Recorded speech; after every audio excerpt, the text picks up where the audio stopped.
All set. Let her rip. Count us out.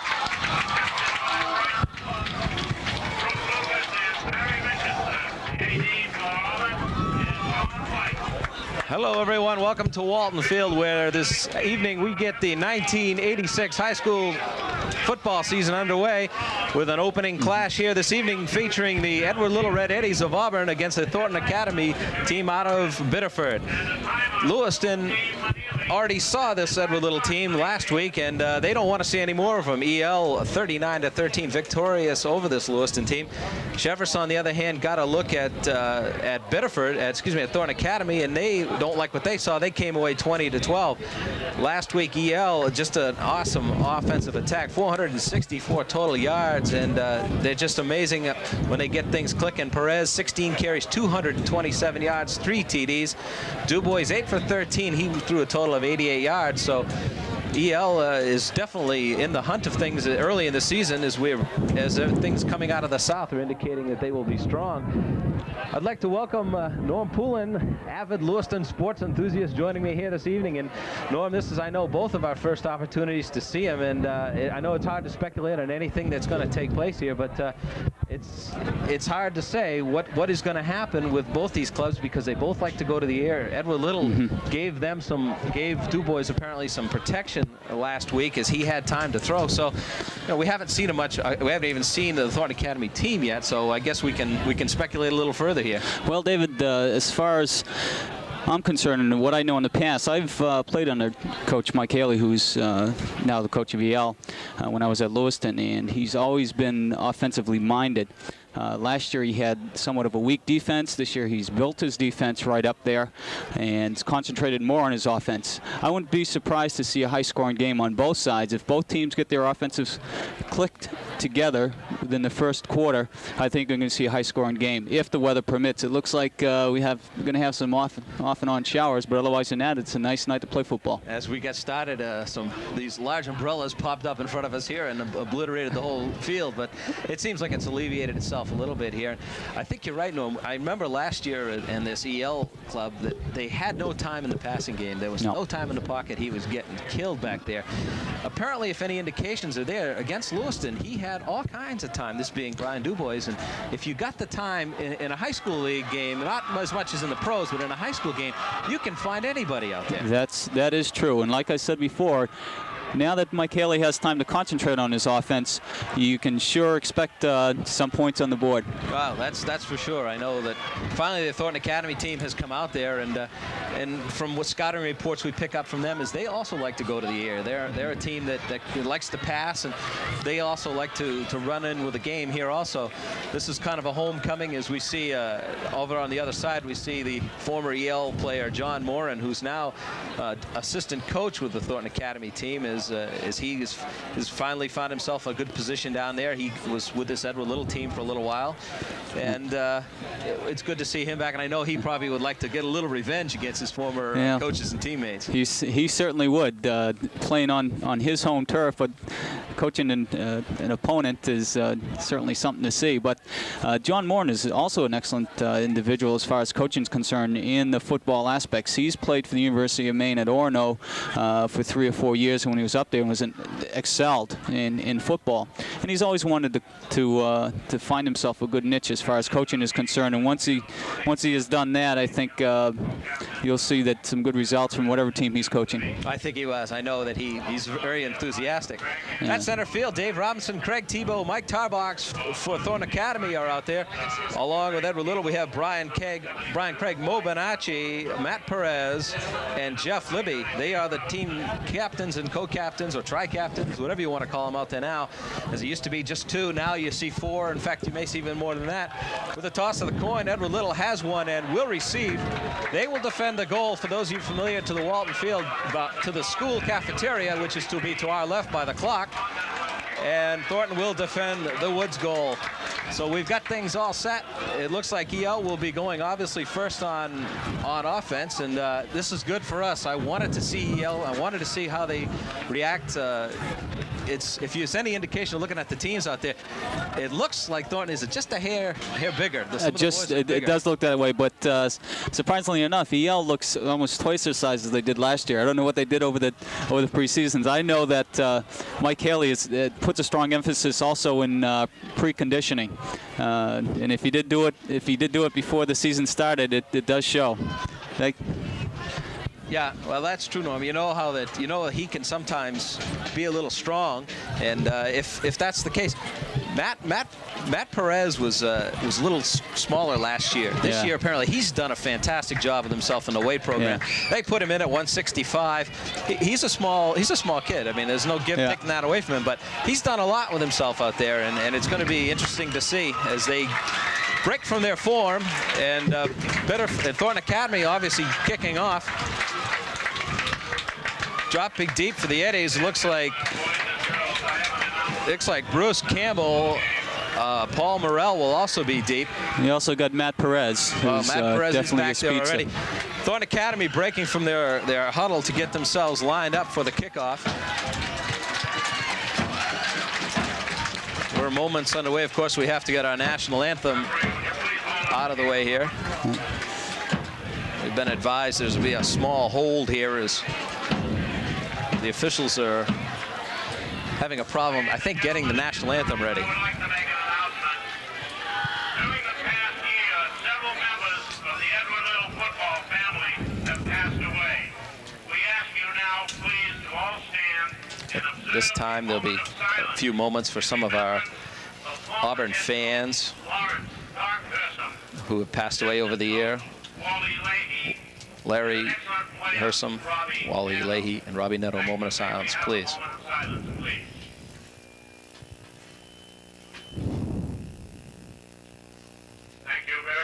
Interesting little sidelight here. The Auburn family losing some big names in the high school football ranks. Of course, Doc Hersom, Wally Leahy just recently, and I know this has kind of quieted the fans, and I know everybody hadn't thought about it until announcer Earl Austin brings that to it, and it's a good point. It goes to show you there's a strong football tradition here in Edward Little, as well as across the way in Lewiston and Thornton Academy as well.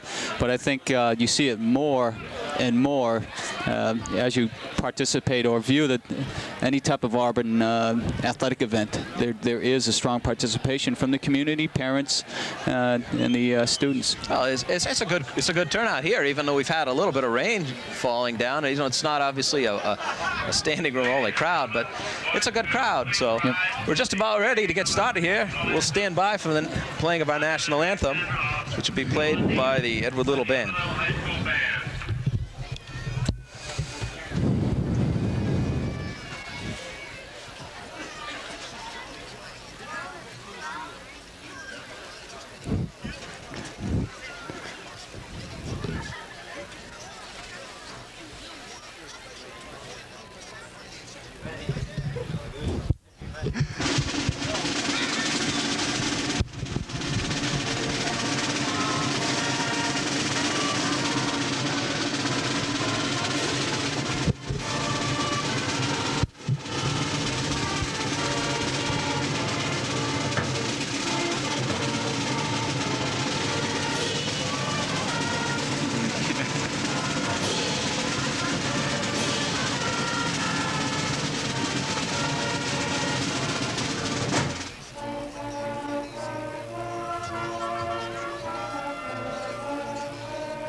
Well, David, it looks like they're just about ready to play some ball. The range is starting to come down a little bit harder now.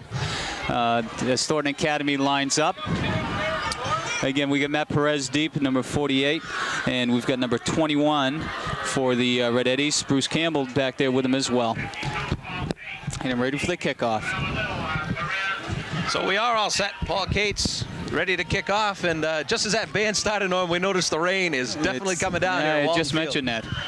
This could have some effect in the passing game, of course. It's a short kick, picked up by one of the Yale upmen, and he'll take it out of bounds. It looks like number 82 for Edward Little, John Linnell, got that ball in the up back position and decided he'd take it out of bounds. Yeah, I think that was his best move. He was heading that direction anyway. So EL takes over their first series of downs. They take over 1st and 10 from their own 25. In the quarterback position will be Brian Dubois. I'm sure we'll see a little bit of Brian Craig in the background, Paul Morrell, and of course Matt Perez.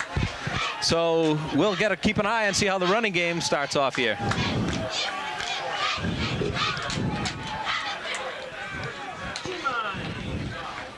Ball's loose. It's a fumble, David. Picked up by Thornton Academy. It is. So as you call, Norm, right off the bat, that first series of downs goes in Thornton Academy's favor. Dave Gamache will pick the ball up for Thornton Academy. So just what you say, that ball comes slipping right out. Here it goes. And that the weather could have a big effect on the turnout of a game. That ball just slipped right out of his hands. Well, the officials now calling for an extra ball to get it cleaned off. Just after we set the Thornton Academy, the Edward Little offense, it's time to set Thornton Academy. Dave Robinson will come in and start at the opening quarterback position. We'll see Bob Giroux at the halfback, John Susi at the full, and we'll see a little bit of John Gus out there also running in that Thornton Academy backfield. They take over on the EL 31. And so they go right to the running game also and pick up good yards as they get 5 or 6 out of that. It looks like it'll be John Gus on the carry, so he gets 5. 2nd and 5 goes from the 27, and they decide they're going to run too. They're deep in EL territory. Well, apparently, when North Thornton County played Cheverus last week, they had a pretty strong running game, and along with their passing game. I think they're just going to keep on going straight ahead and see what they can do with the Red Eddies. Well, that's what they are. They obviously a little different in size in there. As Robinson brings them out, he's got a man split wide left and sends a man right in motion. There they go. They're coming around the left side this time. They go with Bob Giroux as he picks up close to the first down yardage. We'll wait for the measurement. So again, Thornton Academy going to try both sides of the balance of the line. He gets. He's going to be close. So it looks like it'll be 3rd and 1. It's 3rd and 1, David. They've really opened up some holes on both sides of the lines there, and that fullback looks like he's a monster. He does. He looks big out there running against. I see Randy Jackson on that left side of the line, and I'm also taking a look at number 67, Bob Bilodeau. So they're coming straight at him. Robinson brings him up again. He goes right to the ground. Same hole as last time. Comes up that left side, almost the exact same play. Giroux also carrying this time, and he picks up the first down. Thornton Academy will go 1st and 10, just shy of the EL 19-yard line.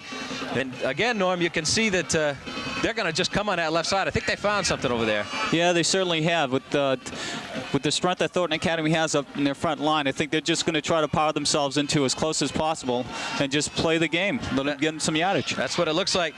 Again, Robinson brings him up. He's got 2 men split right. One comes left, and he's got a full eye. He comes, his first pass of the game, picked off. Intercepted. He's going to be picked off by an EL. He's running down. He's got 1 blocker. He's down. He can't quite pick the number up, but he runs for a good 40 yards down the Thornton Academy sidelines as the rain continues to pound down here. We're trying to pick out the number. We're not quite sure who it is. Number 3 was Paul Morrell. Paul Morrell picks off that pass and rambles it back for 40 yards. So what a beautiful play. He has some speed, too. When he picked that ball up, he went down the line. It's unfortunate he had to wait for one of his blockers out front of him. Otherwise than that, he could have made it all the way. That's definitely. He had 1 blocker in front. He takes it down to the Thornton Academy 43-yard line. So Yale gets a second look at offense as they come out. Dubois still at quarterback. He's got his fullbacks, 2 behind him, man split wide, left and right, and he goes to the pitch out. It looks like number 42, Bill Bryant, getting the call of action here as he swings it out nicely. He strings it out for about 3 or 4 yards. So definitely they're trying to run again. That's one advantage of being small and as well as quick. He eluded a few tacklers over there and picked up a few extra yards. Yeah, he did just that. This time we'll get a look at Merle, who just made that interception, and run back is come in. He's bringing it into the play, so he brings him to the line again. It looks like it's going to be 2nd down and 2, so he got extra yards. He got a fullback position, man split left. At that time, it couldn't quite pick it up, as the rain is definitely obscuring our view a little bit here. I'd say it was Dino DeSanctis that had Dino the ball. DeSanctis who went through that hole. That was a nice big hole right up the middle of the line. So it looks like both offenses are moving pretty well at the start of the game, but it's still early, and we'll see as the rain comes down how it's going to affect the game. EL 1st and 10 from the Thornton Academy 29. As you're right, that rain is still coming down. DuBois brings him up, sends a man split left, fullback guy behind him. He goes in motion. And he takes everybody with him, as it looks like number 39, Bill Martin, gets the call for EL as he carries for about 4. And I hate to comment on the rain, Norm, but it is coming down. It is coming down hard, and it definitely is going to have an outcome as far as the game's concerned if it keeps up at this pace. We thought as we got here, a beautiful night for football. It's definitely taken a nasty turn for us. Yeah. It'll be 2nd down and a long 6 for EL. They're operating on their own 25 as DuBois brings them to the line. He sends Dan DuBois wide right. They give the pitch out back, and they got some running room on the outside. It looks like Merle again. No, Perez this time gets his first call. It looks like Coach Ellie likes using Matt Perez around the corners. Obviously, he has good speed, so why not use him? Coach Haley is doing something that he's always done in the past, is he's mixing up his offensive by going inside and then going outside.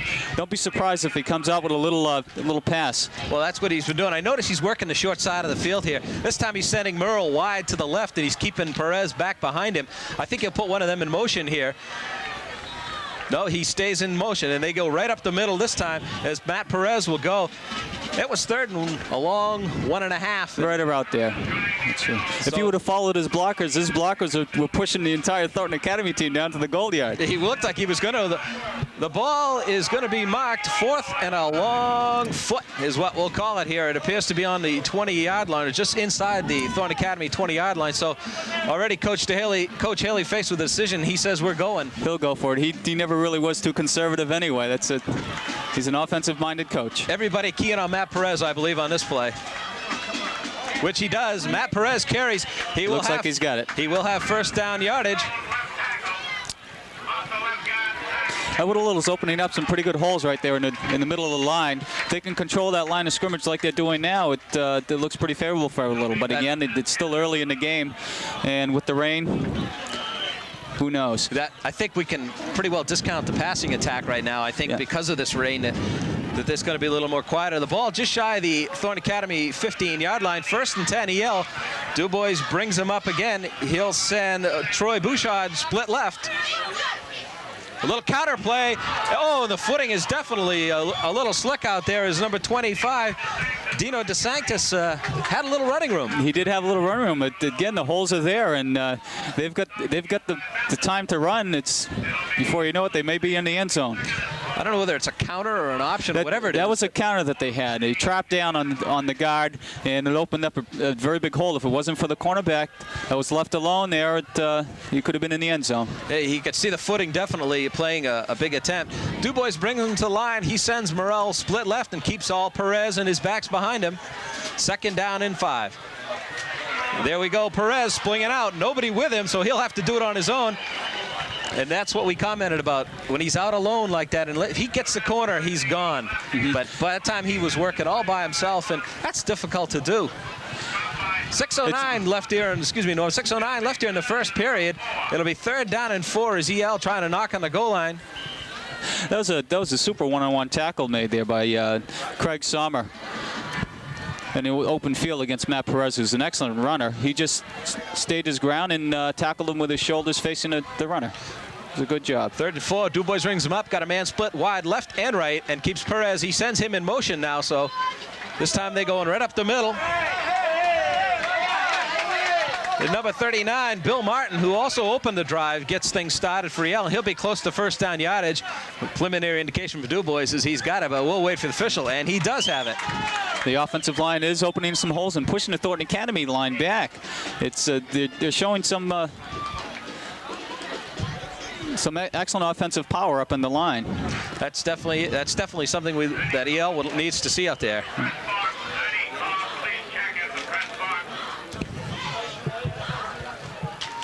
So 5:30 left here in the first period. EL doing an impressive job of marching down the field. Du Bois brings him up, keeps everybody in behind him. This time Perez is going to try it again on that outside corner. He'll be caught and hauled down on a definite loss of yardage there, and they like that. That was a definite loss of yardage. Well, they were getting some yardage on the outside, and I guess they probably went to the well one too many times here. The cornerback came up as soon as he saw the pitch out there, and it just made a super one-on-one tackle. We're going to remind you, you're watching high school football here on ARC TV 7. We'll be back right after this. What do you want, 5? I got you want more? I got time. I got a timeout, so you want 60 or whatever. All right, you get 30.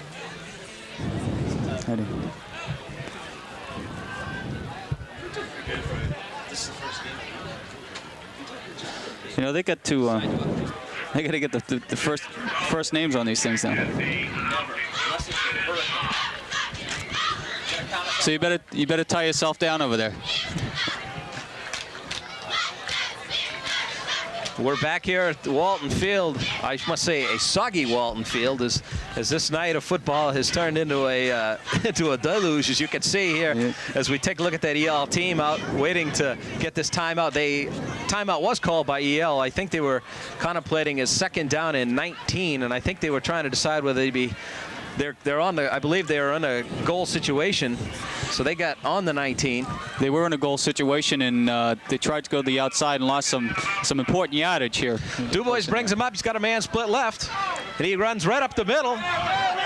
And what a beautiful run! I have to catch. I think it was Perez who goes running up the middle. Yeah, David, that was Perez, and he just kept his legs going, and he pushed himself along with the offensive line right up to I think about the 3-yard line. He picks up a lot of that yardage that he lost, so it'll be 3rd and 5. It looks like. Well, we'll give it. They're giving it 4. It is 4 yards to go to the goal. So here's big decision time for this early game for EL is 3rd and 4, and I'd hate to think what they do if they get it here. They have a good kicker. They do, but I think at this stage of the game, the offensive is going well, and they'll stick with the ball right up the middle. Du Bois brings it out. He's got Piper wide left, and I think he just under pressure this time as he rolls to his right. I believe it was incomplete. That ball was way underthrown. I think the weather had something to do with that. You could see the ball just skim right off of the quarterback's hands. Jeff Libby, well away from the receiver. Yeah, it's hard to say what the intent was there on us throwing a slippery ball. This rain is driving, so it appears that EL on a 4th and 4 from the Thornton Academy 4 will be going for it. Du Bois brings him up. He sends Troy Bouchard split left and keeps Perez in behind him. Come on. And it will go to Perez right up that middle. And he will be stopped short. Yeah, not by much, though. He did try to work his way into the goal line. He kept his legs going. The line kept on pushing, but Thornton Academy held strong. They run that play with a strong formation where they put a couple guys up in front of him, and then they try to crash him in behind him. He brings it down. He got 3 out of it, but it isn't going to be enough. Not enough. Thornton Academy will take over with 4 minutes left here in the first period. No score. They are moving from their own 2. Yeah. One thing that Mike Haley had mentioned in the media that he was concerned about the passing game that Thornton Academy has. If the rain keeps up, I think it could affect the strategy here tonight. Yeah, it is. It's going to be interesting to see is Thornton being a little conservative at that time is Bob Giroux takes the handoff from Dave Robinson, and he decides that after seeing what problems they have throwing the ball, that they're going to try to keep it on the ground. He picks up 4, so it'll be 2nd and 6 as they operate deep in their own zone. Yeah, they're operating out of a tough area right down there. I'm sure EL knows that, and they're just going to try to be as conservative as possible and get some yardages out of it without being affected by this play. Robinson brings him up. He's splitting wide and right, and we have a flag. The officials before the before the play even went, they whistle off. And we have offsides against DL as a preliminary indication, so that'll move them back 5. So we'll be looking at a 2nd and 1. And that play, dead ball play, just before the whistle, just before the play is snapped. That certainly helped them out. That definitely did. It makes it a 2nd and 1. They get out of that goal line shadow. A little bit of a cushion. Giroux brings up, looks like the same play as he's got a man split wide right and left and a full back. He goes up the middle, and he is taken single-handedly by number 80, Jeff Libby. As Libby says, you're not going anywhere as far as I'm concerned. And he did good for an end to take on a fullback. He certainly did. Him down. He wrestled him down, and Libby, who's 6'1", 195 pounds, stood his ground and took that fullback down, maybe threw him back a yard or 2. So it's 2:55 left here in the first period. We're going to have a measurement. And I think it's obviously that close that they're going to have another look at it. We're way up here. We can't really tell.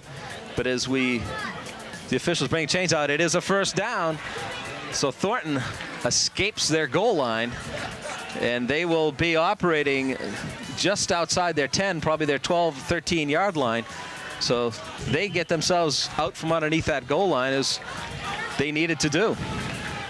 Robinson brings him up. Looks like the same form as last time, split wide and right and keeps his fullback behind him. And they're trying to punch the middle. They certainly are. Thornton Academy using a lot of counter plays here, running up through the middle, trying to trap the nose guard as well as the defensive tackles. Mike Haley uses that a lot in his offense as well. Somewhat of a comparison. Number 30. I think Thornton Academy has a little bit of a bigger front line. It appears the line's a little bigger. Giroux again getting the carries. As they come out looking the same way every time, they bring a man split wide and right every time. And Robinson operates out of the way, but this time he's going to try the end. And it doesn't. It looks like Giroux again. And this time he'll get a couple more out of it. So they're looking at a 3rd and 4. They're operating inside their 20-yard line. So we're seeing a ground game here as the weather conditions here at Walton Field aren't allowing us to go to the air as both teams would like to do. Robinson is coming back up to the line, and this time he keeps everybody in, sends a man wide right, sends number 22 in motion. And they again come right up the middle. This time there's nothing they can do. 31 Giroux he's been called upon 3 times here on this series of downs. He will be short. Yes. We will see the Thornton Academy punting team. They're going to have to be cautious here in their kicking game. Again, with the conditions the way they are, the snap and the catching of the ball by the punter could be a little bit difficult. EL sends Perez and Merle back as they are looking to take that ball, which could be a different interesting punt with that ball being wet. Certainly can. Don't look for a very long punt. punt. It's a low snap. It is a very short punt, just like you said, Norm. Low. Merle's going to let it go out of bounds. It rolls out just shy of midfield. It goes out on the Edward Little 45-yard line. So EL, who last time had their drive stalled on the 1-yard line, will take over again. There's just 52 seconds left here in the first period, and not a bad showing for Edward Little on that first drive. Thornton just shut him down just shy, and much to their advantage. No, it wasn't a bad showing at all. They had an excellent drive down there, and fortunately enough, they ended up with good field position here. So DuBois will bring his Eddie Rouge up to the line. He brings out Brian Craig, split wide right, keeps Perez in behind him. And we got a rollout, and this time a quarterback keeper, and DuBois is drilled as he tried to run that option as he came around the corner, and he goes for no. Number 77, one of the tri-captains, Craig Tibu, denied him of any yardage whatsoever. He definitely was looking for that, that's for sure. I'm not sure whether that was designed for him to pitch out or keep it all the way. Obviously, every team who sees EL is going to be keying on Matt Perez. Yeah. That's an option for the quarterback, and I think he made the right decision at that point because Thornton Academy was all over the side of the field. Same look again. DuBois brings him up. Got Craig sprayed wide white, and he sends a man left. This time it will be Perez up the middle. And they're looking for him. He picks up maybe 1 at the most, but EL still testing that middle. Time will run out here in the first period here at the rainy Walton Field, and we'd like to remind you it's a scoreless battle so far. You're watching high school football here on ARC TV7. We'll be back with second period action right after this.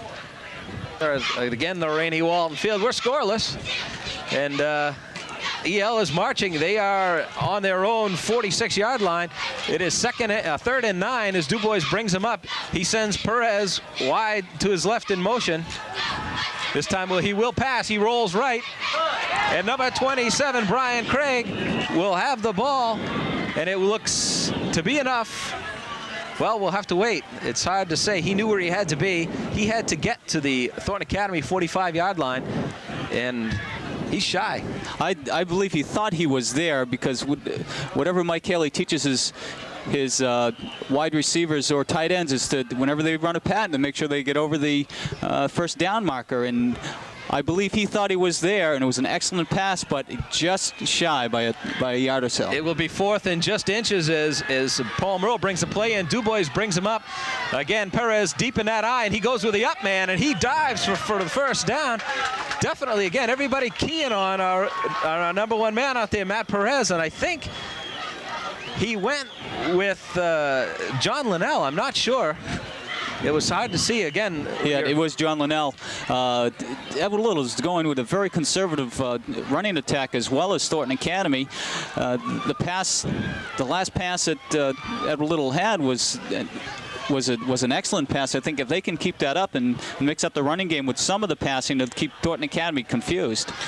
So it's first and 10 EL. Dubois brings him up to the line, and he keeps Perez deep behind him again. This time Perez will get the call. He goes the left side of the line.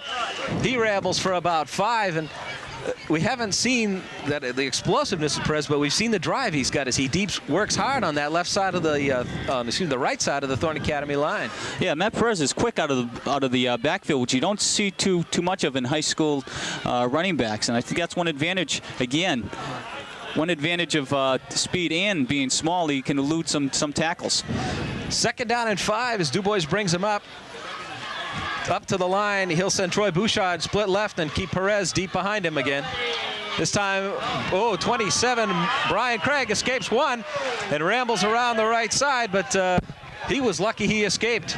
I think the conditions that we're under right now with the rain, it was obvious that he slipped right out of the hands of that tackler, and I think he had to do something with the wetness of the jersey. John Turgeon for Thornton deep in that backfield. He certainly was. I thought he was going to get the handoff there for a second.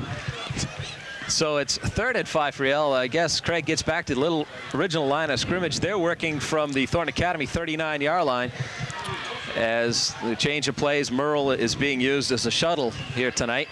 He comes in and he'll go wide left, and Brian Craig will come wide right as Dubois brings him. Perez deep behind him in the eye. Perez goes in motion to the right. No time whatsoever. This time is we'll go with Rob DeLuca for Thornton Academy. Just storms in, and it looked like him and I believe John Fournier for Thornton Academy. The two of them, take your pick. They were right up on the line at Thornton Academy. You could almost smell the blitz from up here. You could see it. They were anxious to get in the backfield. I think they know that they can pressure from the outside with the defensive ends, and they'll probably try to do that all night long and put some pressure on the quarterback. Jeff Libby drops back to punt for EL as they were facing a 4th and 12 after a 7-yard loss. So we'll get a look at EL's punting game for the first time here this evening as number 27 for Thornton is deep, and they're going to fake punt. Libby's got a lot of room to cover. He's got a few blockers. He barrels in. I don't believe he's going to get there. He's shy of the first down, David. There's a flag on the play.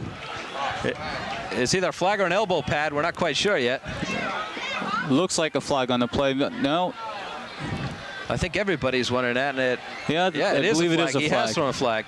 We'll see what the outcome is here. The Thornton Academy elbow pads are the same color, and a lot of times you'll get some illegal blocking from behind, I would think, in a play like this as he ran the sidelines. He does not have enough for the first down. He'll be shy about a yard. We'll wait for the outcome as the officials down here on the sidelines discussing it. And it's a personal foul against Thornton Academy. Yeah, I believe they got a late hit on the out of bounds over here, David. That's the only thing it can be, because they're definitely definitely going to be penalized. 15 big yards. EL loves to see that. That'll make the ball inside the Thornton Academy 20. It'll sit on the 19-yard line. EL, that play proves to make Mike Haley probably the hero of the game here, as he gambles a little bit with a fake punt, and he makes at least 25 yards out of it. At least 25 yards out of it. Maybe 15 true yards. No, 10 true yards and another 15 added on. Hey, just for good behavior. A yard is a yard, as they call it here in football. That's right. Take what you can get, especially on a night like tonight. Chains a move. Dubois brings him up. He's got Merle split left. He's got Perez deep behind him in the eye. Perez gets the call. He gets hooked right at the line. Maybe gets 3. Not to take anything away from Matt Perez, he is an excellent runner, but what I've noticed tonight is the offensive line of VL is blowing the Thornton Academy defensive line back at least a yard to 2 yards, especially on the left side. He'll get 3 out of it, as they'll bring it into the 16-yard line of Thornton Academy. And you're right, Norm. If he could just get a little daylight in there and get those legs driving, but that feels slippery, so we got to be. Yeah, it certainly is. Again, the conditions, like we said before, it has a lot to do with it. Troy Bouchard split left as Dubois brings him up. He'll go counter right this time. And boy, there ain't nothing there as number 25, Dino DeSanctis, gets swallowed up into that line as he tries to move around. It looks like maybe a yard at the most on the gain. Yeah, we had an excellent angle over here watching that play develop. He had some daylight, but not enough for him to gain any yardage other than just what he gathered there. I've noticed that the defensive ends are penetrating, but not enough to a point where it's affecting the inside game of EL.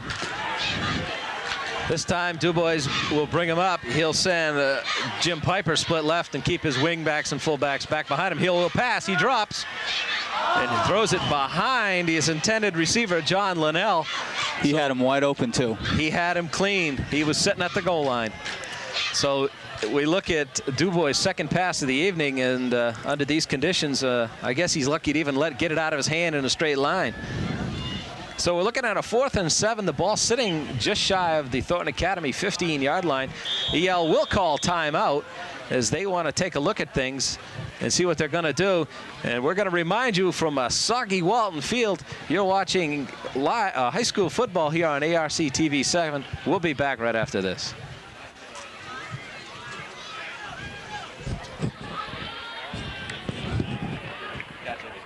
Well, we're back here at Walton Field. I guess this rain is throwing our crews off here. I know that people here look like a couple of wet rats down there in the field. We're fortunate enough to be inside the booth. We were sitting here in our high dry seats. We must also notice that they've taken Earl Austin off the air because of the rain.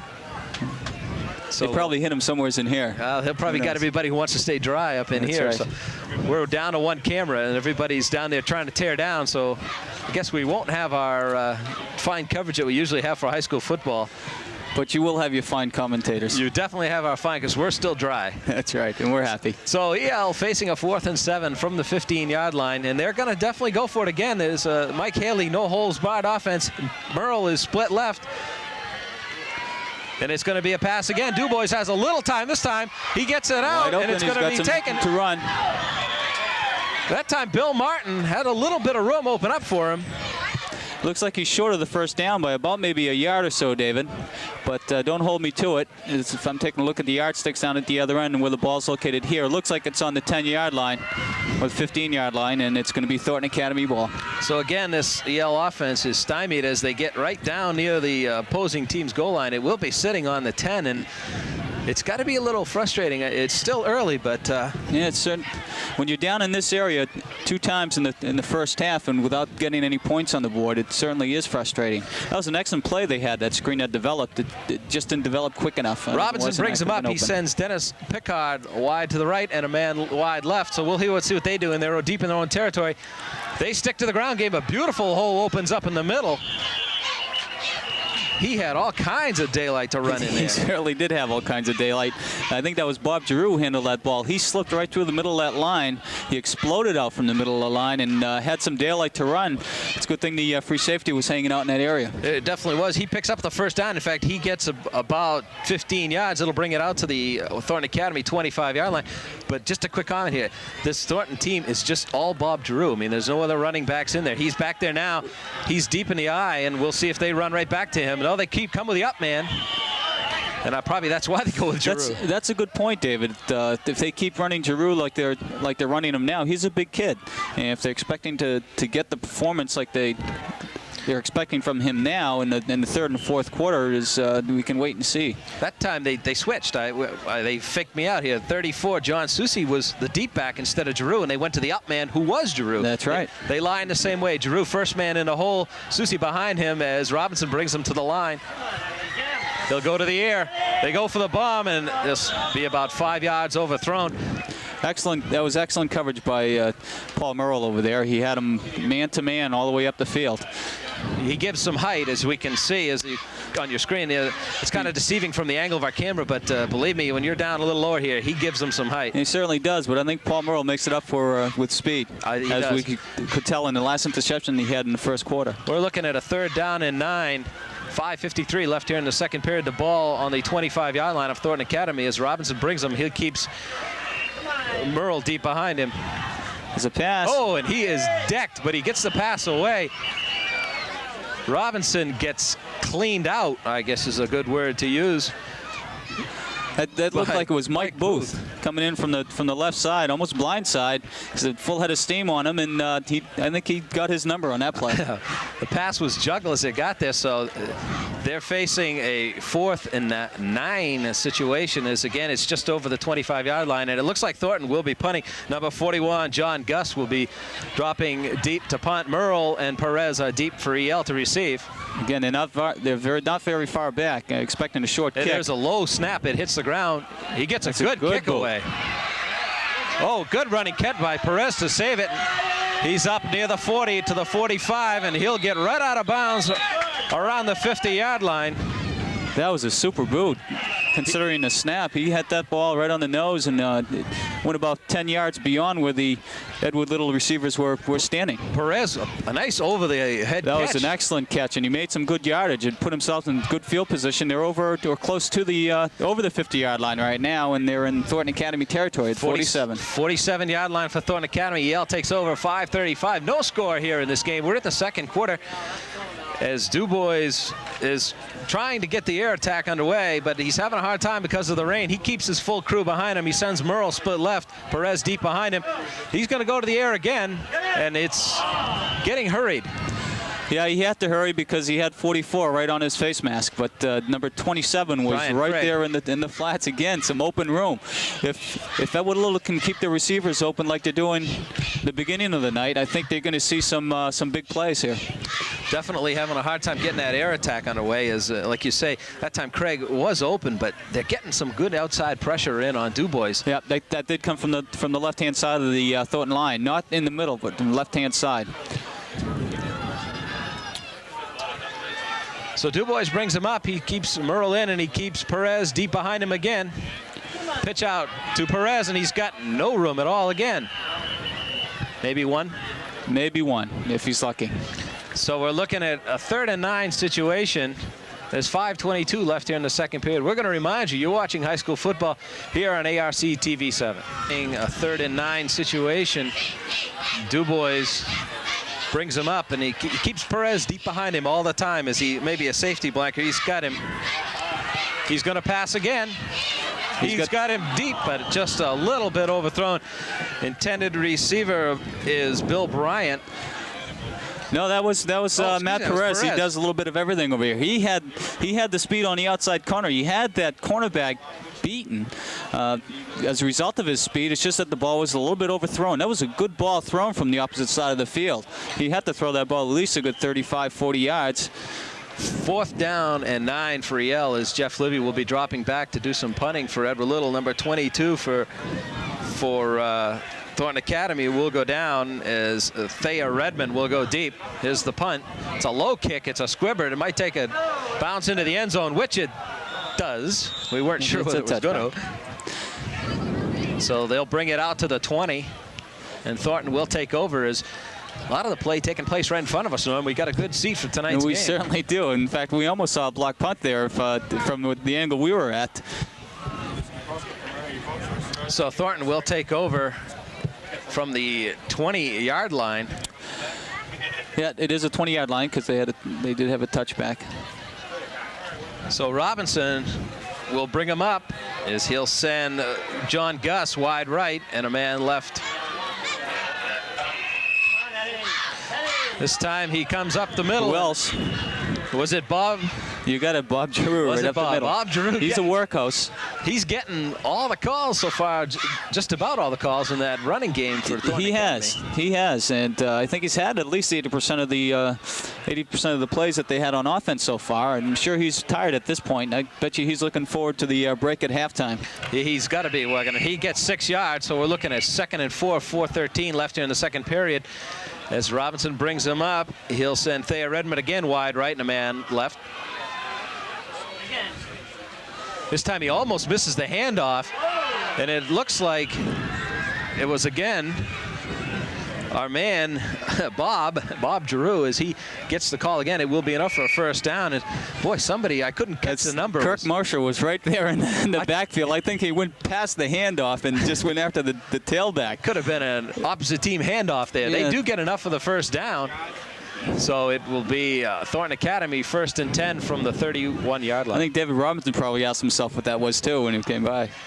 Robinson goes work in the middle again. Somebody goes cartwheeling. Not much there, David. It's again, they're playing a very conservative game. Thornton Academy is as well as EL, but I think Thornton more so than EL.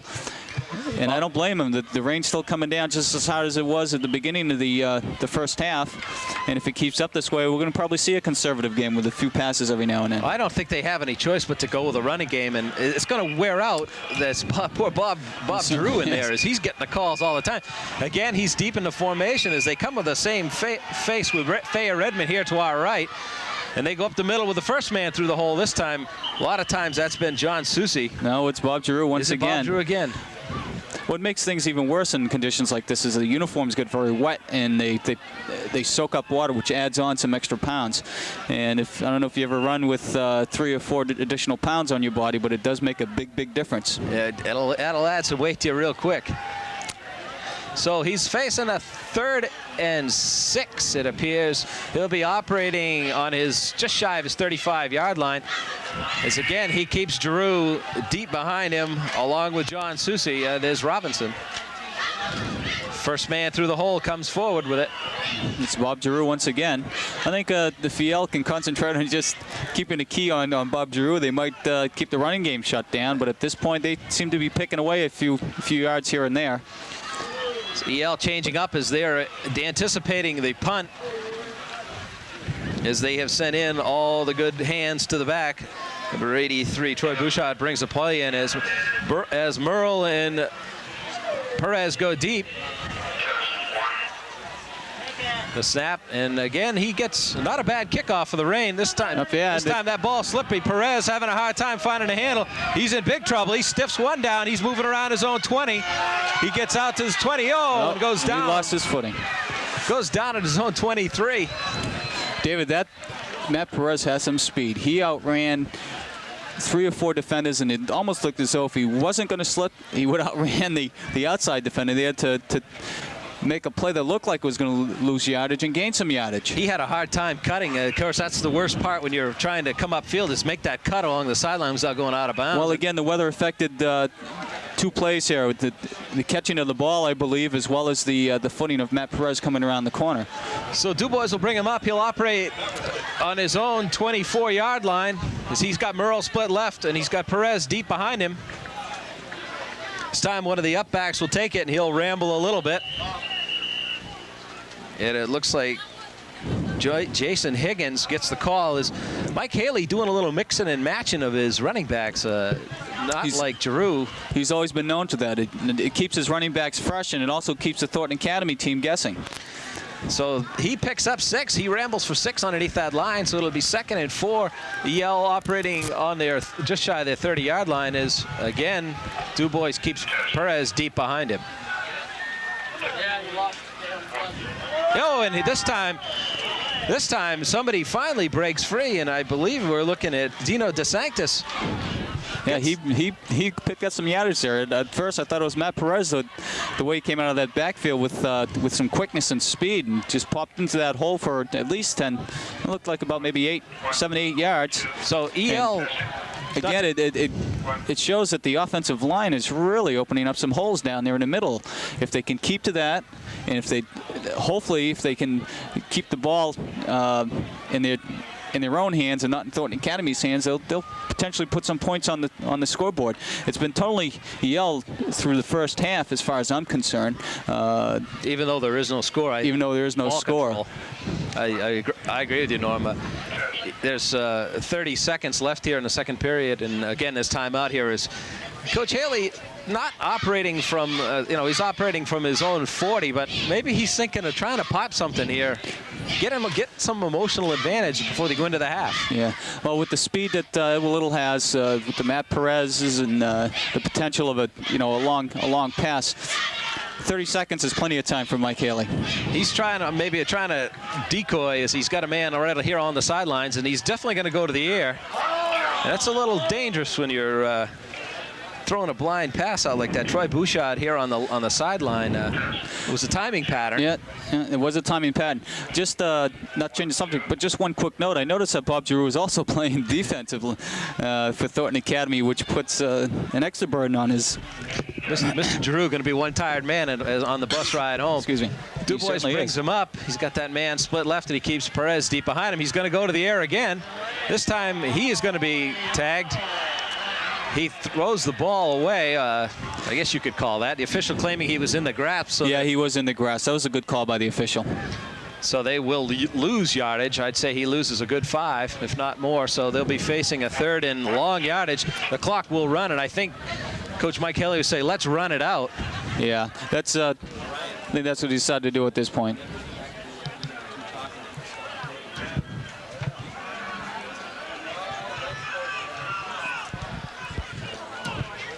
Okay, so it'll be 2 seconds left. 3rd and 19 as we say one last play here to end the second period, and there's a whole bunch of people there. The intended receiver, Merle, and it goes wide on him. So a quick comment here, Norm, as we wrap up this first half of play. Well, it's like I said before ending this half, that I think Edward Little had total domination of this game. I think Thornton Academy is being too conservative and going too many times with their one player, Bob Giroux. It's going to do two things. It's going to, number one, it's going to make the mission for Edward Little on defense a lot easier if they just key on Bob Giroux. And also, Bob Giroux is going to be one tired person when he comes out in that second half. I think we've commented his name quite a bit already here as he's working both sides of the field for them. So we're here at a definite soggy Walton Field as we'll break for halftime. It's scoreless. We're through.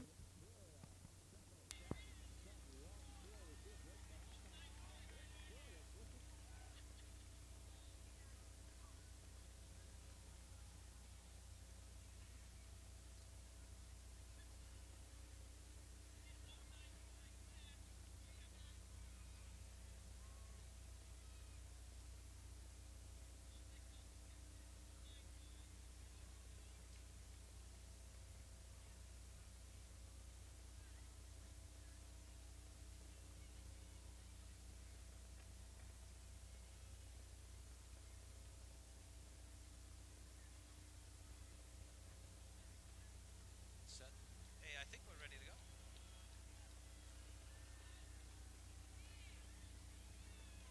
You gonna count me?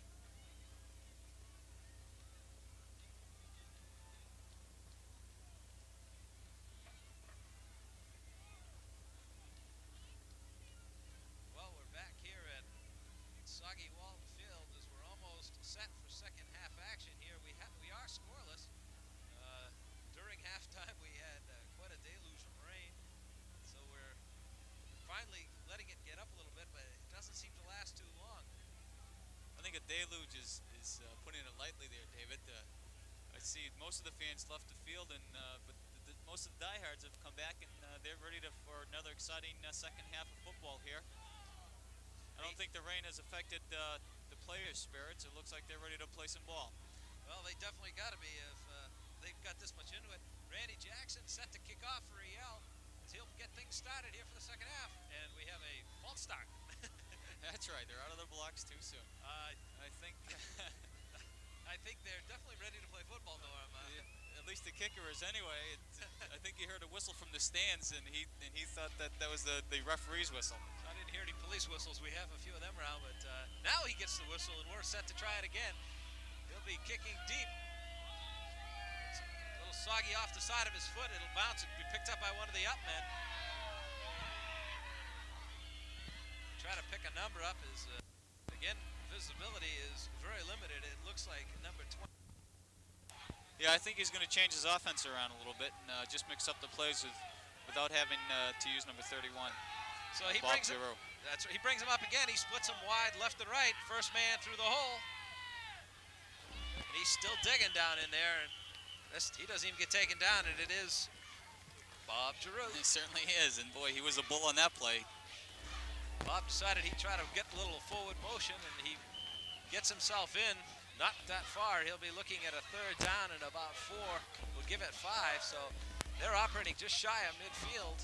We're just underway here in the second half, and a sparse crowd now as the rain has driven them away on the Yale side. But good Thornton Academy crew as Robinson brings him up, split wide and right, and he keeps Susian behind him.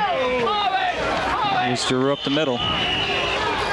Susian Giroux right behind him, and I believe again he goes with Bob Giroux. It's brought down by Paul Belanger, and Paul Belanger is no skinny piece of meat up there in the middle of the line. He's a big kid. Well, Randy Jackson, move his frame, who did the kicking, is also playing in there along on defense. And they got Randy at 210, and he's a big kid out there. So there's a lot of meat up there in the defensive line of you have a little team, and you've got a lot of speed in their defensive backs. I think their defense looks pretty good. Thornton has enough for the first down. Yeah, they do. And you're right. There is some beef up in there. There's quite a difference in the defensive line and the defensive backs that I see this year as compared to last year's team. They look a lot more. I should say confident. Yes. You know, in the way they play.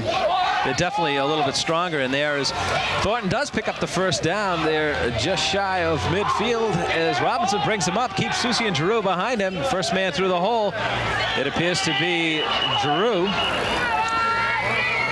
Bob Giroux, he bullied himself through for another 5-6 yards there on that play. Now his knee hit down at 4 yards and into the play, but he looked strong out there considering that he worked like a workhorse out there in the first half.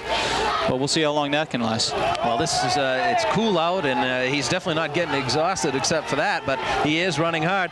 Thayer Redmond comes split left as Robinson brings him up. He keeps Susian Giroux back behind him, and he's going to go to the air. Another timing, and he's got him open, and he comes down with it after stealing it away from the defensive man.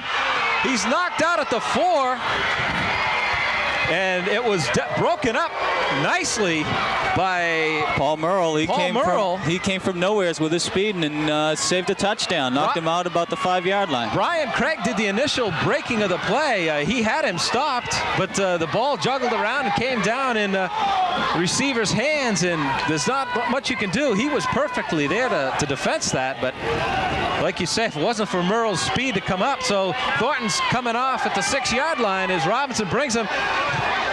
He sends John Gus split left, and they go right up the middle. EL equal to the task is Bob Giroux gets the call. He tries that left side where he had some success earlier in the drive, but they may knock him back for a loss of 1.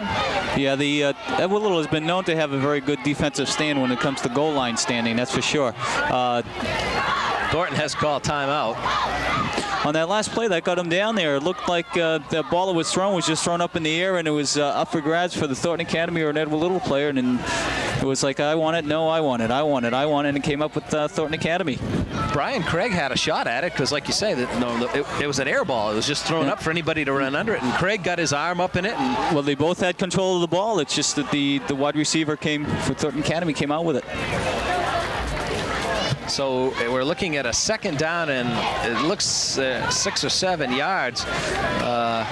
Thornton Academy in the driver's seat right now. In this drive, EL has been inside the Thornton Academy too, but came away with nothing. So this is new territory to Thornton. That's probably their biggest play from scrimmage that they've had all game. That's probably maybe even the biggest one we've had so far. EL had a nice 30, 40-yard run up the sideline earlier, but now it's decision time for head coach Dick Agresti over there for Thornton Academy. And you can bet your bottom dollar they're going to be keen on Bob Giroux. It might not be a bad time to put somebody different in. Well, I think what they ought to do is they ought to option off of Bob Giroux and then go with an option pitch out down the line. He's got an extra man. Robinson does behind him. He's got Giroux and Susie, but an extra man. And this time he's going to go with Susie, and he will be stopped short.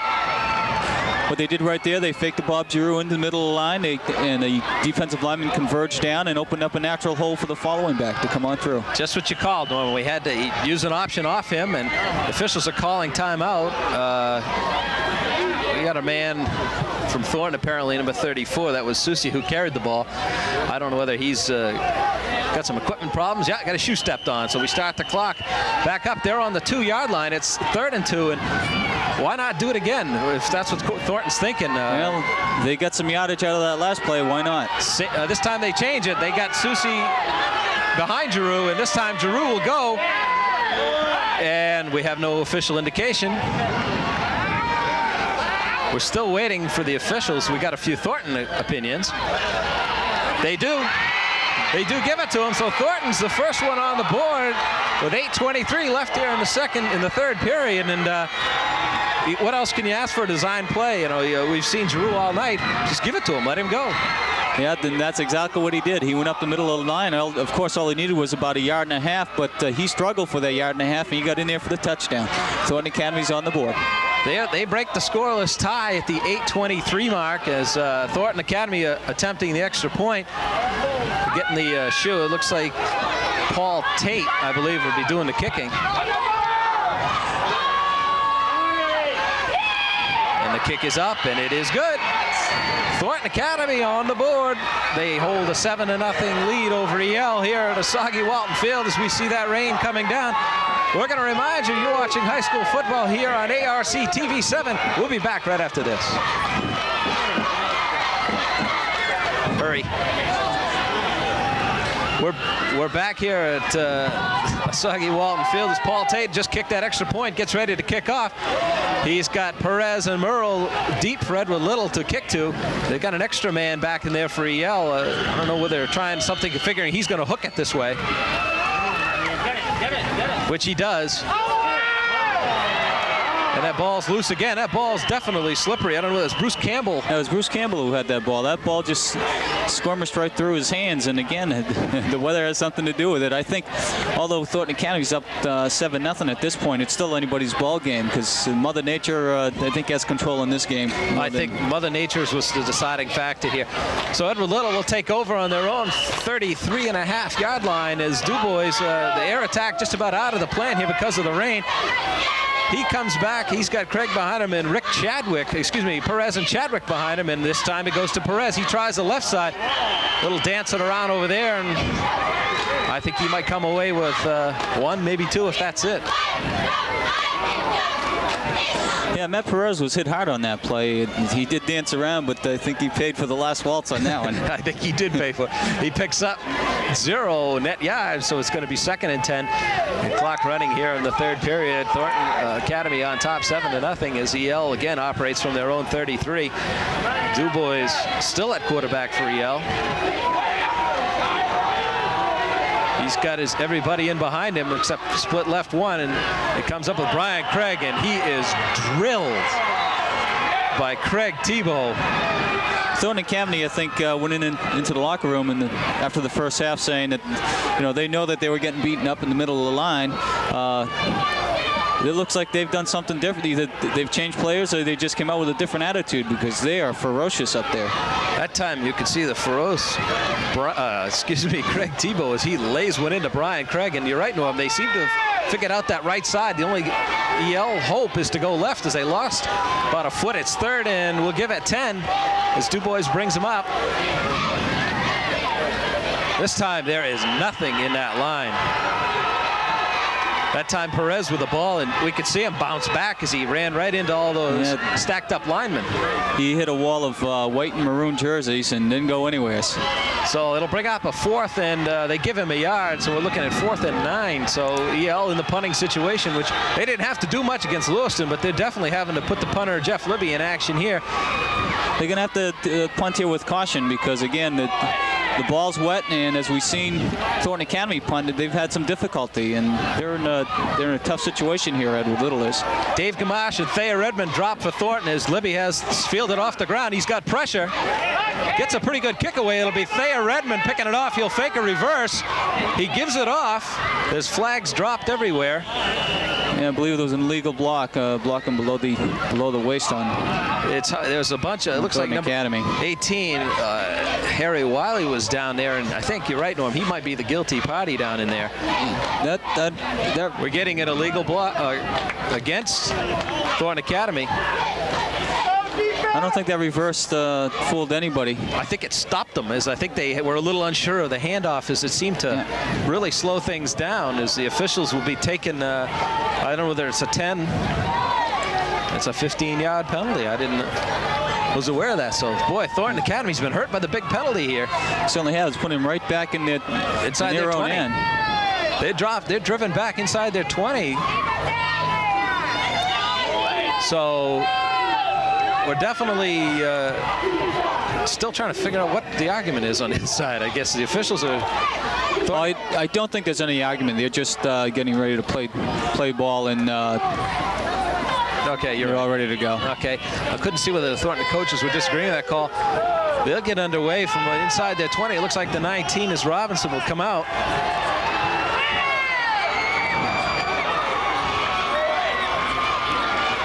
They're going to try that running game right out the left side of the line, and EL equal to the task. And again, it looks like Bob Giroux trying that right side of that EL line, and he comes away with nothing. It'll be second down, and they give him a yard. Second down, 9.5.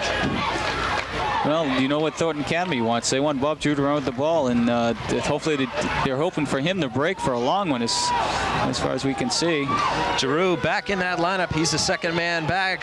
Looks like John Sear will be in front of him. We'll see which man through the hole. It looks like Giroux coming. He's going on the right side this time. He breaks over his right side, and well, if they don't give Bob Giroux the ball, they use him for a blocker, and he did open up somewhat of daylight there for the running back to follow him through, but didn't get much yardage out of it. The numbers are getting a little obscured in the rain here. We're trying to pick them out as they come across, and you're right, Norm, that was Susie with Giroux blocking in front of him. Looks like the London fog's rolling in here, David. It is getting a little thick. Robinson brings him up again. As we can see, 31 will be right behind him this time, so we'll get a good look at him. It's the first man. No, he's going to pitch it back, and EL says they got a fumble recovery. And they do. With a little ball. That's what we saw. We tried to catch it there a little bit. Maybe the handoff was a little fumble because Giroux came through there, turned around like, uh-oh.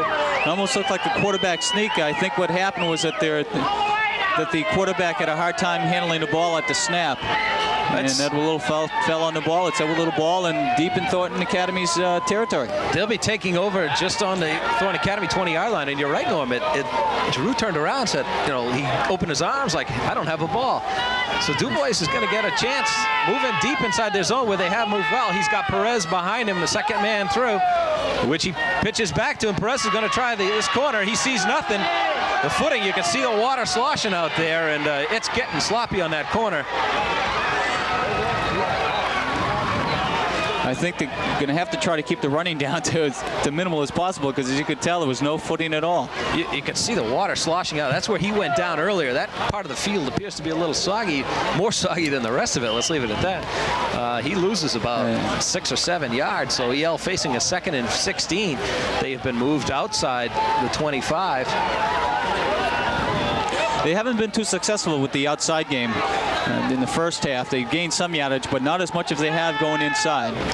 I think you're right. They ought to stick to the inside. They split 2 men wide left, nobody right, as he keeps a couple blockers. Perez in back. Behind him as Dubois will roll out. He'll flare it out to Perez, but they're keying right on him. And again, they're going to lose yardage. And the rain has just started to come harder. That wasn't a bad play, but you had number 44, who's been all over the field, Jim Meserve, and he's been playing a hell of a defensive game for Thornton Academy. So the officials have called timeout. EL loses more yards on that play, so you're looking at a 3rd down and 19 or 20. The officials calling timeout here for a moment. Something on the other side, we're not sure, but now they're going to get play back in. Just moving the spectators back. Moving the spectators back. So Auburn's finest. Game's getting that exciting. That's right. 2:53 left in the 3rd period. Big decision for EL. Geez, that rain is coming down hard. Do you go to the air? I think they have to at this point, David. You got nobody over there. I set it up nicely. He gets knocked out of bounds. That'll be the punter, Jeff Libby. Jeff on the other end on an end position, and he not much. Well, I'm not sure if he stepped out of bounds or if, yeah, I believe he did step out of bounds there. They still have another 15 yards to go for 1st down. I don't think they're going to punt, David, and I don't think they're going to go for a field goal. Well, look for the ball to be put up in the air. I think that's the best thing to do. Du Bois hasn't had much time back there, but I think you're right, Norm. No, he hasn't. He's been pressured from the outside defensive, not the outside, well, the outside linebackers and the defensive ends, and it hasn't been given too much time.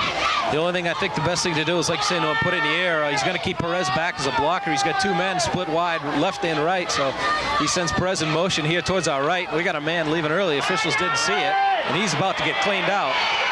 They're going to rule out a fumble. He gets hit from behind, and one of his linemen, number 67, Bob Bilodeau, will drop on it, and the official, I think Brian's saying, my arm was in motion, and the official saying, no, sir. No. Yeah, Mike Haley is arguing with him right now, saying that his arm was in motion, but apparently the officials saw it differently, and they're gonna stand with the officials' call. Looks like Edward Little has to come up here and play some solid defense.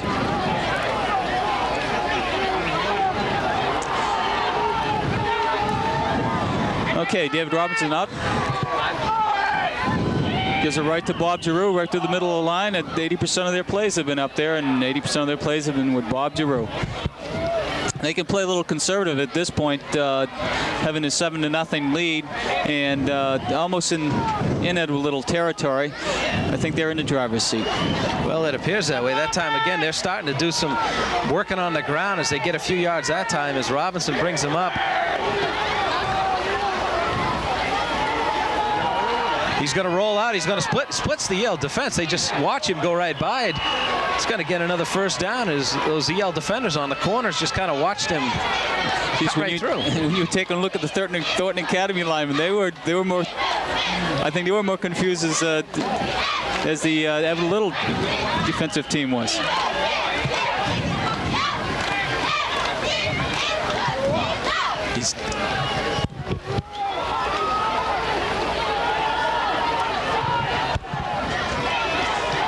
First down and 10, Thornton Academy moving just over midfield. And you can see the difference now compared to the first half.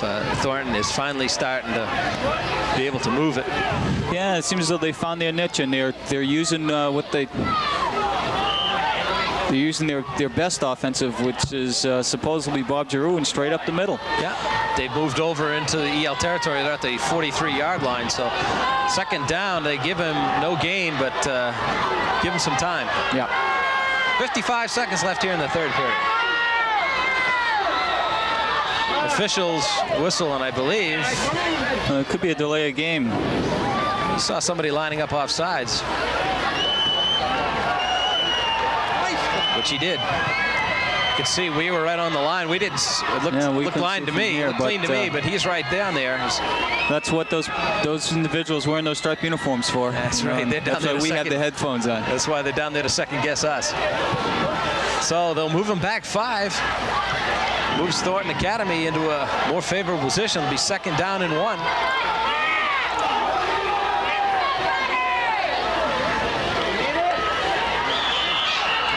And again, right up the middle as Thornton has finally got that ground game. They're using some different players in there to block but they're still running with their own man, is Bob Giroux. I think Thornton Academy, when they went into the locker room during halftime, said that they had to change their game plan around. Obviously, they came in here looking to pass at least probably 40 to 50% of the time they were here. But with the weather conditions where they are, I think they've decided to go with the game, and they've made some adjustments, and they're doing well. They have. They've moved it down to the EL 31-yard line. 1st and 10.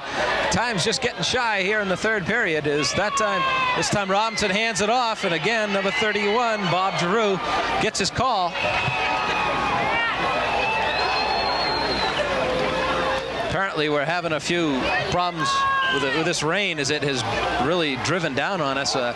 Whether we're having problems with the picture, or we'll continue on here. The horn is going to sound to end the 3rd period.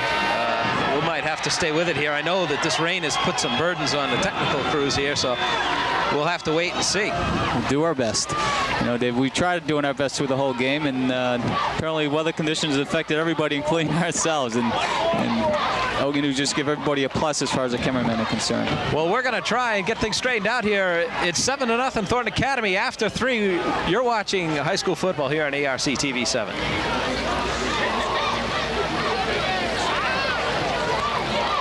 Again, the rain raising Cain with our equipment here.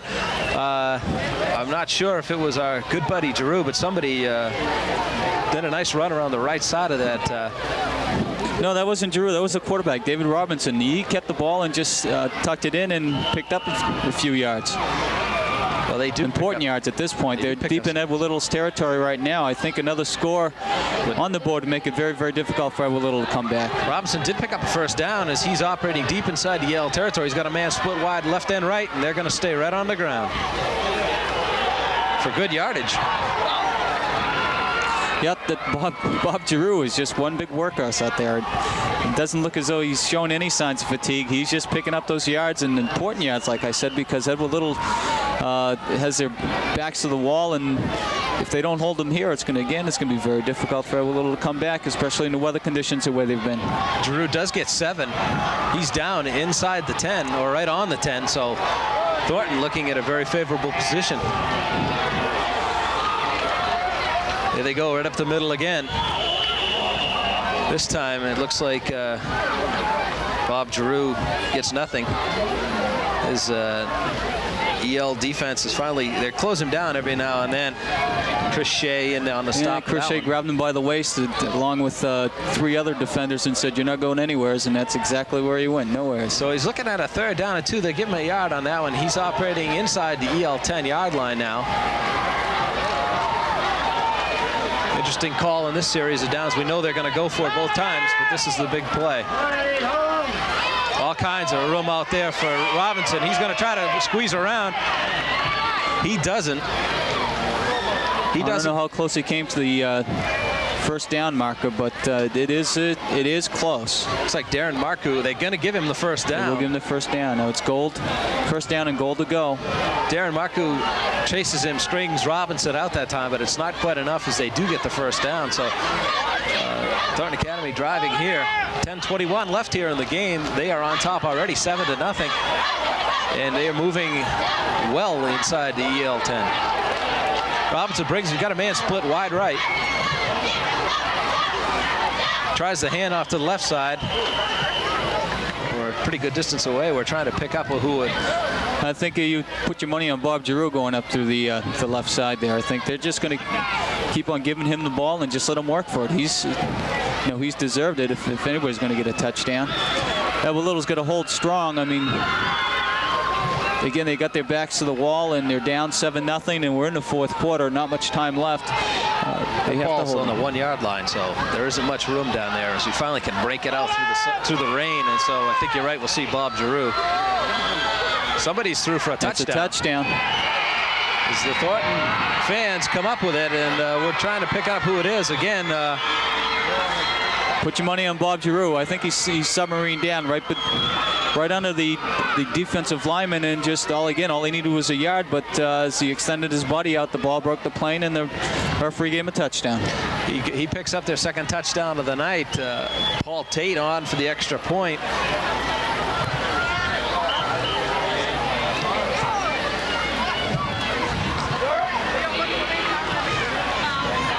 Snap.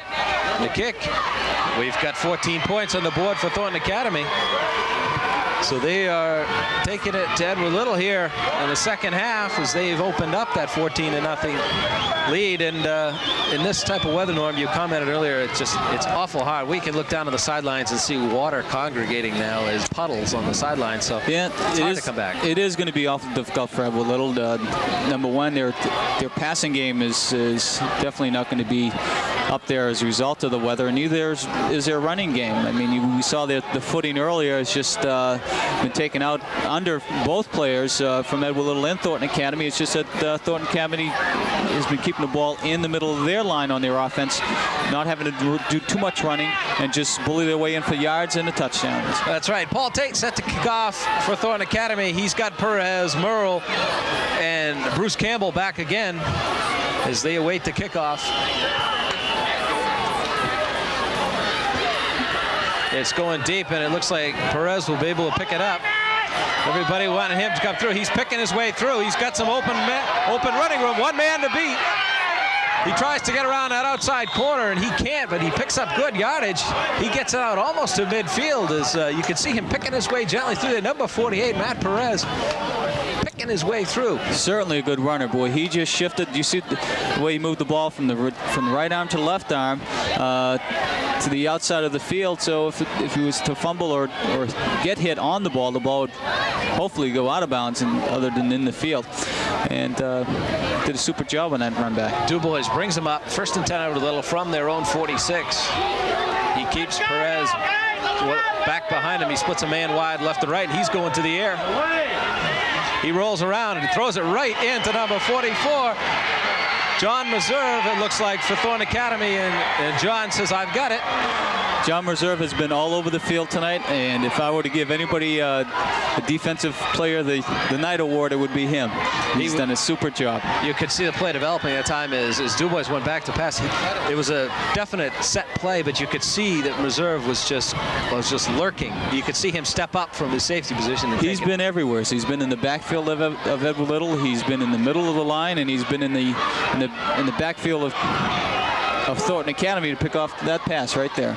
So they're going to take over after Yale just gets a little glimpse. They're going to start from the Yale's 37-yard line. And they're in fine shape as, again, Robinson, and I think we'll see again, Bob Giroux will probably be getting some working calls here to work that middle line. They got some clean jerseys in there this time. In other words, John Susi, who's been switching with Giroux, which it is.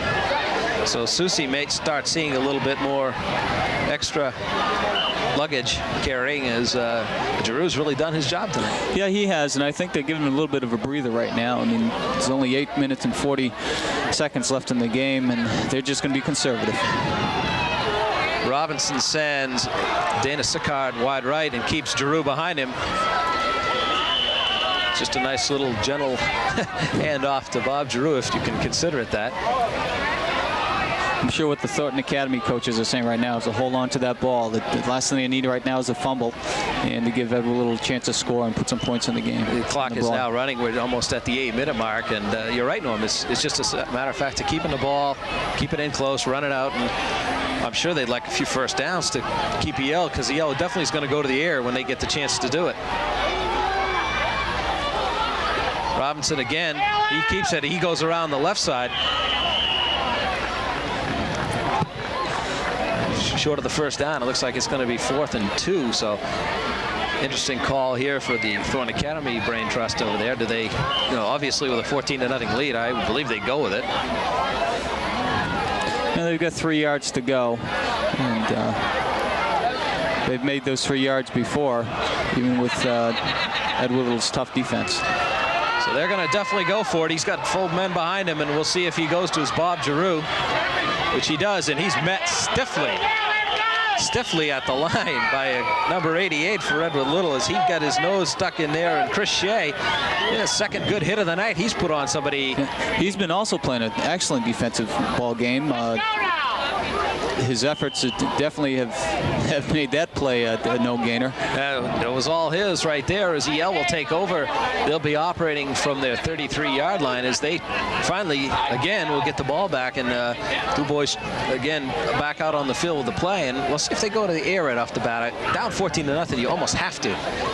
You got 7 minutes left in the ball game. It's a lot of time, but it's not a lot when you're down 14-0. He keeps Perez back to block for him, and he'll come this way, and he'll pitch it out right at the last minute. Nice one-arm catch. The smoothness is nothing there, but again, it gets the job done. Perez, a nice one-arm snag. Every play, Perez just amazes me more and more. His ability to run with the ball, to catch the ball, just to know where the defender is and to elude the defenders. That time he had to keep in mind where he was going to run. He had to worry about his footing, obviously, out there, and he had to worry about catching the ball. So he'll lose just one. It'll be he'll gain one. So it'll be 2nd down and 9.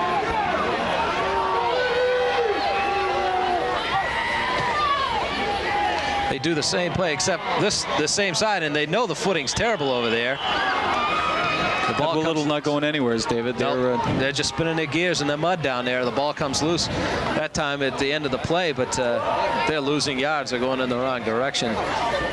We're looking at about a 3rd down and 15 now as EL is having a hard time. They know they go to the air. They're awfully afraid of the interception deep in their own territory. They are just around their 25, 30-yard line. Yeah, at this point, I think they have to, though. At this point in the game, they have to go to the air and just take their chances. That's what's left for him. He sends 2 men wide right.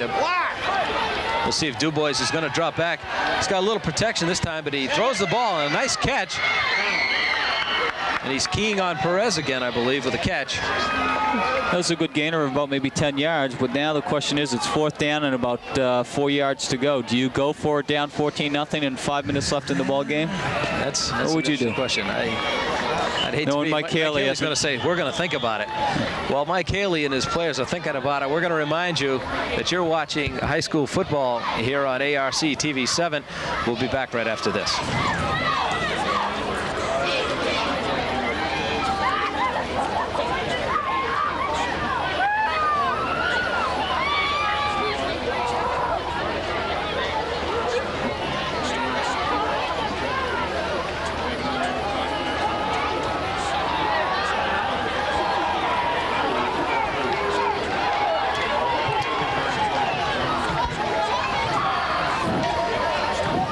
Here at Walton Field, where we have 5:03 left here in this opening season game for Edward Little, as they're on the short end of a 14-0 count against Thornton Academy. They're moving with a 4th and 5 from their own 40. There's a big play here in this EL drive. They dump it out to Perez, and he is out of room. It's going to be close, but I don't believe he got the 1st down, David. I think it's already quite obvious to a lot of the Thornton Academy players. They're changing up lines. I'm sorry, it's not going to be close at all. Perez is a little frustrated down there. He's used to running a better game, and I think the footing is just not there for a speed runner tonight. It's not there for anybody, and I think Thornton Academy did the right thing by keeping their ball game inside the middle of the line, just making a few adjustments and getting some yards and some points on the board. They'll take over from their own 36. Robinson, I'm sure, will love to just keep it on the ground and grind out some more time on that clock. He keeps it himself and gets swallowed by number 64 on that EL line. That'd be Mo Bonacci, as Mo says, you're not going anywhere if I can do something about it. So he'll lose 3, so it'll be 2nd down and 13. Every now and then you get a nice defensive play with it. It's a missed assignment in that offensive line, but there's sparkles of some nice strong defense in there. Yeah, there certainly is. It's unfortunate that it's only this much time left in the game. So he'll bring him up. It'll be 2nd down and 13.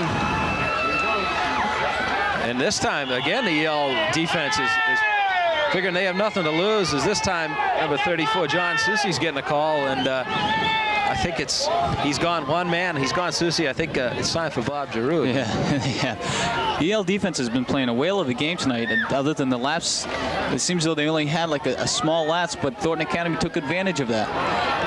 Edward Little looks very strong on defense, and hopefully they can hold him. Well, I think we'll see Bob Giroux. He is right behind Robinson. And he does. And he will go nowhere. So it'll be 4th down, and I think if that's a good, strong showing for that EL defense. They had 3 successive running downs, and they shut him down, knocked him for a loss. So I think Thornton Academy was more concerned about just holding on to the ball and wasting some time. Yeah, they do run on a minute off the clock. They're not worrying about putting any more points on the board. They just want to run the timeout and get out of this rain-drenched field. They send John Gus back to punt. EL will send Merle and Perez deep.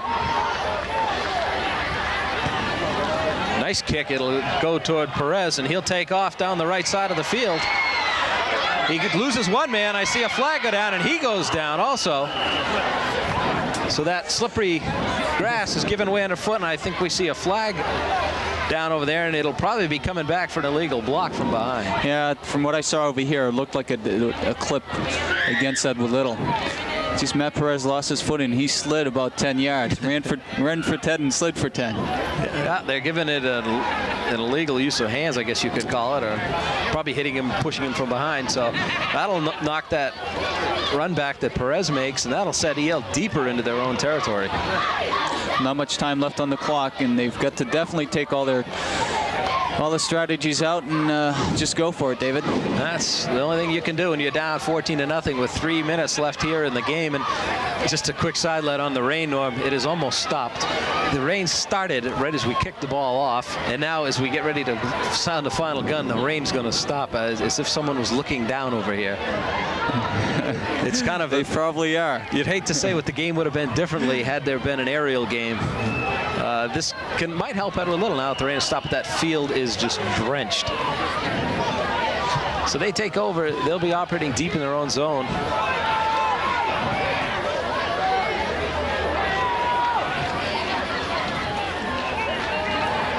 Two boys having time this time, and he'll get it out, and it'll fall short of his intended receiver, number 82, which would be John Linnell. So Thornton Academy has everybody and their grandmother back there in the defensive backfield. Obviously, they're looking for the pass all the way, and they just want to prevent Edward Little from moving the ball up and hopefully not scoring any points. Yeah, Bob Giroux, our stellar offensive player, is back on defense now, so he's played a whale of a game out there. I think if anything is to be contended with, he's got potential to move in there, which he does well. I bet you at halftime, if we would have looked up in the stands, he probably would have been selling popcorn. He does everything for Thornton Academy. He appears to be everything. Their moral supporter out there, and he's definitely led to EL's demise. They take over. They got it 2nd and 10, and they pitch it out, and Perez is still going to try this corner. He thinks he's got something here. He's got a little something, and he'll move it out probably over for a 1st down.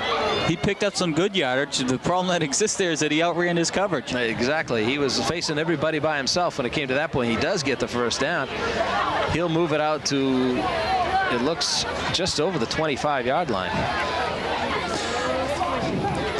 Perez has so much speed, he has to wait in some instances for his blockers. And I think as time goes on and as season goes on, you'll see that he'll work on that, and it'd be to his benefit to stay with his blockers. First and 10, he keeps him behind him, and this time DuBois will go to the air, which he does. This time it's like everybody's waiting to see. Number 27, Brian Craig, will take the pass. He'll get good yardage out of it. He'll be up close to a 1st down. So he'll bring it up just shy of the 30, or just on the 35-yard line for EL. So they're moving. The time is hurting. It's 2:12 left here in the game, and it's maybe a little too late. Well, if I would have put my money on who would win this game, you know where I'd put my money on. Yes, I would. It'd be a safe man's bet. It'll be 2nd down and 2 as DuBois drops the pass. Yeah, I think his arm is deflected. He's caught anyway. The ball is caught. Number 80, it'll be Jeff Libby, excuse me, and I think his arm was deflected as it went forward. Well, what happened, he was looking for Paul Merle downfield. His arm was deflected, the ball fell short, and Jeff Libby came out of nowhere to pick up that ball. So if they get a 1st down, they're moving, they're on their own, just shy of their 40, they're on 41-yard line, so EL will move 1st and 10. Clock working against them here in the game, 1:45. They're trailing 14-0 behind Thornton Academy. Again, DuBois drops to go to the air. He gets drilled, and he throws it behind his intended receiver, Brian Craig. This DuBois got to work quick when he's back there. Yeah, he has to. He's throwing the ball on the run, I think not because he wants to, but because he has to. I don't think he'd have enough time to set up in a pocket and find his receivers. And when you have that roll-up type of pass, it gives you more time, especially against an aggressive defense as Thornton Academy has. Well, they've run the pass a few times and switched off to Perez on a run or a pitch out, so we'll see. They're operating 2nd and 10. This time he will drop, and he just simply overthrows again Brian Craig. I don't know whether it was Brian misread it and stopped short, or it was just a misread. So they'll be facing a 3rd and 10.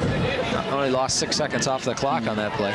Well, it looks like Brian Dubois isn't getting a very good grip on that ball. That ball just flooded through the air and kind of like took off from the receiver. I can't imagine the officials doing their best job out there to keep that dry. They're switching the ball and drying it off, but that thing is, after this torrential rains we had, it's got to be difficult. Soggy. This time he's going to bring Craig towards us. He'll be splitting him left, and he'll keep Perez back behind him. This time he drops the ball. Nope. Picked up his own fumble. This number 62, Greg Labby for Thornton, says that's it. So Edward Little will call a timeout. There's 1:20 left here in the game, and he's facing a 4th down and about 6 yards. Yeah, so. about 6 yards, Dave. It's a do-or-die situation here. You can bet your bottom dollar again on this point. On this play, he's going to probably reach deep down in the well and just pick out something that's wild and crazy. Well, this is kind of a turn from what we saw in the first game against Lewiston, where we saw Yale racking up over 460 yards of offense and Perez himself running for 227. But that was played under ideal conditions over at the newly lit LAP. And I'm sure Lewiston, if they have this weekend off, if they'd be sitting around here watching this going, what are we seeing here? This is a different team. Yeah, actually, Edward Little has been playing an excellent ball game.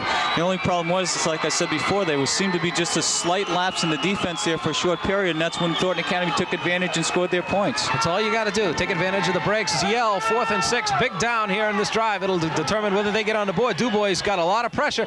Sets up nice for a screen, and he is clean. The ball's loose. And I believe... Well, it's hard to say who's came up with it. He's got the first down on the play, but they're going to have to hustle up with only 1:10 left on the clock. The official has blown the whistle and has called timeout. Thornton saying they got the ball. Yeah, everybody questioning as to what is going on here. He does have the first down if where they mark it. But the ball did come loose. They're giving it and no foul. First down, Edward Little. Apparently there was a flag dropped, and apparently, I don't know whether the official was marking something or whatever, but he's picked it back up. There, Edward Little is on the Thornton Academy 46. 1st and 10, the clock working against him, approaching the 1-minute mark left here in the game. The Dubois drops the ball again. Drops the ball again, gets his own fumble recovery, and it's slippery out there, David. Definitely slippery. We take not only with the footing, but just the grip of the ball. When your hands get cold and wet, there's just no feeling towards the end of the night there, and I think that's what's happening. Edward Little calling their last timeout. There's 45 seconds left here in the game, and that's just what they're doing. These situational plays here. He's saying, look, 2nd and 9, what are we going to do? We need some yards. That last one looked pretty good. They set up a nice, everybody cleared out, let the ball come in on a nice screen, and it did, but you just can't get there without the ball. And that's exactly it. And a Thornton Academy player was able to sniff out that screen, and he saw it, and he took the blockers as they turned. He was right there, and he ducked underneath him and took out the runner. And so trick plays work good, but there's only so many of you can use, and you can see Thornton going, if you can call it a prevent defense, dropping some men real deep, as they don't want anybody from Yale to get deep on him, and they know Perez's speed. If he blazes, the ball's there, he's gone. So they're looking at 2nd and 9. The ball sits on the 46-yard line.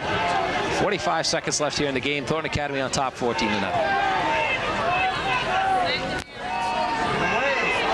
Again, basically the same play. They clear everybody out. Brian Craig will receive the pass, and he'll get a few blockers out with him. He'll get down close to the 35. The officials, again, will stop the clock while they move the chains. a first down every time, but I can't. It's kind of surprising Coach Haley goes to the same play in a trick situation twice. Well, if they gain some yardage before, they'll gain it again, but you can't go to the well too many times. That's exactly it. Now again, they're looking at a 1st and 10, 29 seconds left, and 3 passes to the air is about all they'll get if they don't get moving. He sends Craig in motion the other way, and he creates quick flare out to Murrow. Murrow's got 1 blocker coming out. He follows him for about a yard, and that's it, and he'll gain about 7. He probably might be able to squeeze in 1 play. In fact, No, we'll see. That'll do it, as the officials haven't even marked the ball ready for play yet. Yell hurries up. They get it snapped. There will be a play, and unfortunately, you can't throw the ball out of bounds if there's no time on the clock. So there is no time. This one's history as Thornton Academy comes away with a 14-0 lead over Edward Little here on a nice soggy evening here at Walton Field. And I know that a lot of the people were thinking that Edward Little come with a good showing tonight. They were favored unofficially by a touchdown. So they come away with a different type of look, but you don't know if the conditions had been different, what this outcome would have been. That's true. I think I'm not going to say it was probably an unexpected win for Thornton Academy, but the ball game could have went either which way. Both Edward Little and Thornton Academy had some good defensive plays as well as some good offensive plays. But again, with the weather conditions the way they were, it was anybody's ball game, and it just happened to be Thornton Academy's tonight. I think you hit it on the head, Norm. You said that EL's defense was strong all night. They had a momentary lapse where it cost them 7 points, and then I think Thornton's got a little momentum. They went for 7 more, picked up 14 to close out the scoring here tonight. But you hate to hop on 2 factors of the game, and one's the weather, and the second is exactly what you mentioned, was the lax in the defense. Well, as far as I can see, I think Edward Little is going to have a very strong team this year. And if they play the type of ball that they're capable of playing, when you take a look at the caliber of the athletes, the coaching staff, and what have you, they're going to have, I think, a stellar season if they can just maintain a good, healthy team. Oh, that's true, and we'll see that.